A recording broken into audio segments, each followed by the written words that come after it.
Вошки почнале да се појавуваат во некои струмички градинки, но навреме е спречено нивно ширење. Иако живееме во 21 век, сепак појавата на вошливост е честа низ градинките во Македонија. Токму децата за прв пат со вошки може да се сретнат при посета на предучилишна институција.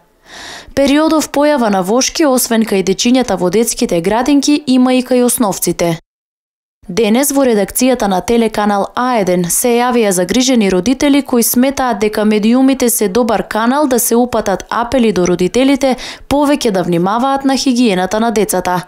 Нашата екипа ја исконтактира управата на детската градинка Детска радост, откаде не информираа дека не се работи за голема бројка за да се создава паника кај родителите, но дека и понатаму остануваат апелите до родителите да преземаат превентивни мерки.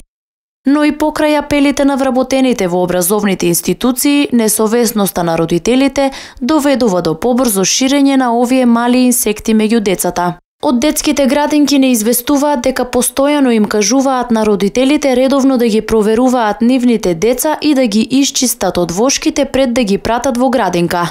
Но несовесноста кај дел од родителите ги загрозува и оние деца чии родители редовно ги чистат.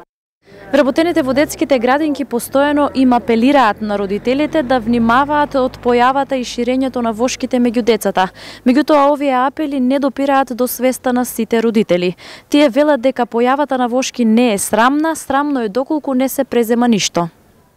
Вошките како мали инсекти без крилца се пренесуваат лазејки од глава на глава. Освен непријатното чешање, доколку не се исчистат навреме и се дозволи нивно размножување, тие можат да доведат и до инфицирање на раните од претерано чешање, но и до појава на болести. Погрешно е верувањето дека со лична хигиена ќе се ослободите од вошките. Напротив, тие бараат чиста и здрава коса и скалп.